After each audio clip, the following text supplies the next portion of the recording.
हर हर महादेव।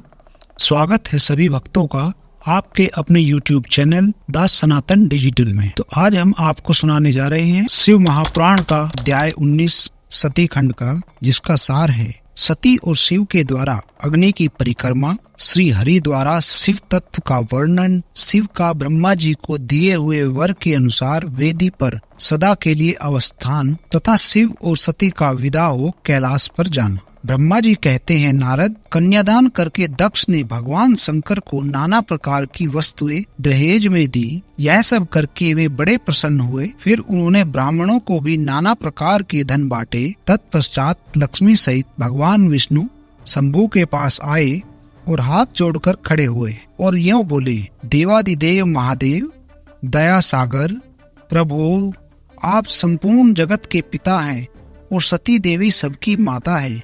आप दोनों सत्पुरुषों के कल्याण तथा दुष्टों के दमन के लिए सदा लीला पूर्वक अवतार ग्रहण करते हैं। यह सनातन श्रुति का कथन है। आप चिकने नील अंजन के समान शोभा वाली सती के साथ जिस प्रकार शोभा पा रहे हैं, मैं उससे उल्टे लक्ष्मी के साथ शोभा पा रहा हूँ। अर्थात सती नीलवर्णा तथा आप गौर वर्ण हैं, उससे उल्टे मैं नीलवर्ण तथा लक्ष्मी गौर वर्णा है। नारद, मैं देवी सती के पास आकर ग्रह सूत्रोक्त विधि से विस्तार पूर्वक सारा अग्नि कार्य कराने लगा। मुझ आचार्य तथा ब्राह्मणों की आज्ञा से शिवा और शिव ने बड़े हर्ष के साथ विधि पूर्वक अग्नि की परिक्रमा की। उस समय वहाँ बड़ा अद्भुत उत्सव मनाया गया। गाजे बाजे और नृत्य के साथ होने वाला वह उत्सव सबको बड़ा सुखद जान पड़ा। तदनंतर भगवान विष्णु बोले, सदाशिव, मैं आपकी आज्ञा से यहाँ शिव तत्व का वर्णन करता हूँ। समस्त देवता तथा दूसरे दूसरे मुनि अपने मन को एकाग्र करके इस विषय को सुने। भगवान, आप प्रधान और अप्रधान, प्रकृति और उससे अतीत हैं। आपके अनेक भाग हैं, फिर भी आप भाग रहित हैं। ज्योतिर्मय स्वरूप वाले आप परमेश्वर के ही हम तीनों देवता अंश हैं। आप कौन, मैं कौन और ब्रह्मा कौन है? आप परमात्मा के ही ये तीन अंश हैं, जो सृष्टि, पालन और संहार करने के कारण एक दूसरे से भिन्न प्रतीत होते हैं। आप अपने स्वरूप का चिंतन कीजिए। आपने स्वयं ही लीला पूर्वक शरीर धारण किया है। आप निर्गुण ब्रह्म रूप से एक हैं। आप ही सगुण ब्रह्म हैं।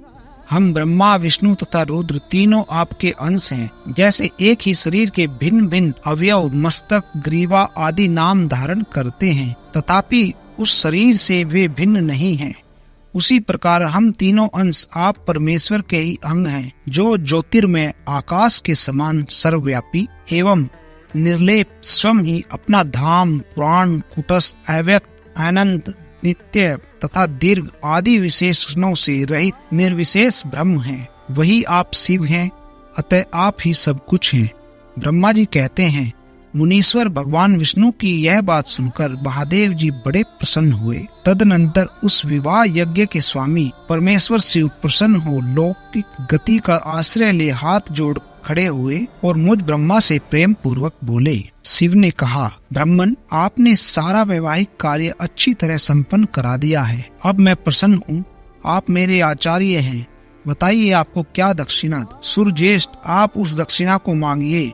महाभाग, यदि वह अत्यंत दुर्लभ हो तो भी उसे शीघ्र कहिए। मुझे आपके लिए कुछ भी अदेय नहीं है। मुने भगवान शंकर का यह वचन सुनकर मैं हाथ जोड़ विनीत चित्त से उन्हें बारंबार प्रणाम करके बोला, देवेश, यदि आप प्रसन्न हो और महेश्वर, यदि मैं वर पाने के योग्य हूँ, तो प्रसन्नता पूर्वक जो बात कहता हूँ उसे आप पूर्ण कीजिए। महादेव, आप इसी रूप में इसी वेदी पर सदा विराजमान रहें, जिससे आपके दर्शन से मनुष्यों के पाप धुल जाए। चंद्रशेखर, आपका सानिध्य होने से मैं इस वेदी के समीप आश्रम बनाकर तपस्या करूँ, यह मेरी अभिलाषा है। चैत्र के शुक्ल पक्ष की त्रयोदशी को पूर्वा फागुनी नक्षत्र में रविवार के दिन इस भूतल पर जो मनुष्य भक्ति भाव से आपका दर्शन करे, उसके सारे पाप तत्काल नष्ट हो जाएं, विपुल पुण्य की वृद्धि हो और समस्त रोगों का सर्वथा नाश हो जाए। जो नारी दुर्भगा, वंध्या, कानी अथवा रूपहीना हो, वह भी आपके दर्शन मात्र से ही अवश्य निर्दोष हो जाए। मेरी यह बात उनकी आत्मा को सुख देने वाली थी। इसे सुनकर भगवान शिव ने प्रसन्नचित्त कहा, विधाता ऐसा ही होगा। मैं तुम्हारे कहने से संपूर्ण जगत के हित के लिए अपनी पत्नी सती के सहित इस वेदी पर सुस्थिर भाव से स्थित रहूंगा। ऐसा कहकर पत्नी सहित भगवान शिव अपनी अंश रूपिणी मूर्ति को प्रकट करके वेदी के मध्य भाग में विराजमान हो गए। तत्पश्चात स्वजनों पर स्नेह रखने वाले परमेश्वर शंकर दक्ष से विदा ले अपनी पत्नी सती के साथ कैलाश जाने को उद्यत हुए। उस समय उत्तम बुद्धि वाले दक्ष ने विनय से मस्तक झुका हाथ जोड़ भगवान वृषभध्वज की प्रेम पूर्वक स्तुति की। फिर श्री विष्णु आदि समस्त देवताओं, मुनियों और शिव गणों ने नमस्कार पूर्वक नाना प्रकार की स्तुति करके बड़े आनंद से जय जयकार किया।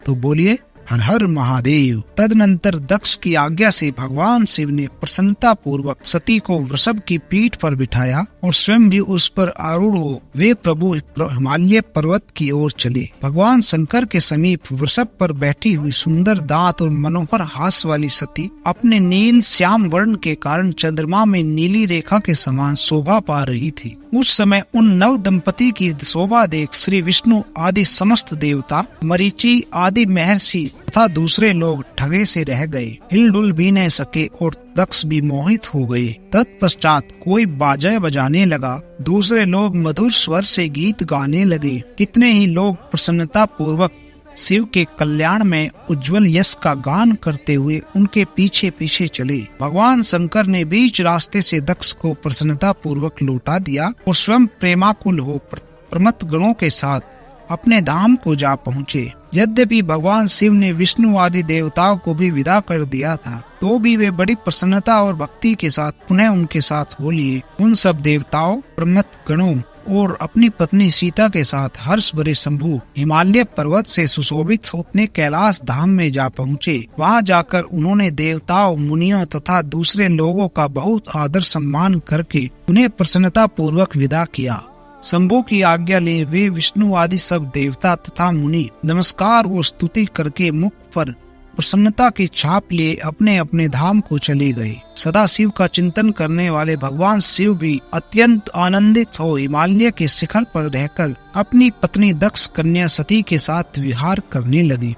सूत जी कहते हैं, मुनियों, पूर्व काल में स्वयंभू मनवंतर में भगवान शंकर और सती का जिस प्रकार विवाह हुआ वह सारा प्रसंग मैंने तुमसे कह दिया। जो विवाह काल में यज्ञ में अथवा किसी भी शुभ कार्य के आरंभ में भगवान शंकर की पूजा करके शांत चित्त से इस कथा को सुनता है, उसका सारा कर्म तथा वैवाहिक आयोजन बिना किसी विघ्न बाधा के पूर्ण होता है और दूसरे शुभ कर्म भी सदा निर्विघ्न पूर्ण होते हैं। इस शुभ उपाख्यान को सुनकर विवाहित होने वाली कन्या भी सुख, सौभाग्य, सुशीलता और सदाचार आदि सद्गुणों से संपन्न साध्वी तथा पुत्रवती होती है। इसी कथन के साथ अध्याय 19 और 20 समाप्त होता है। प्रेम से बोलिए हर हर महादेव। भगवान भोलेनाथ की कृपा सभी भक्तों पर बनी रहे।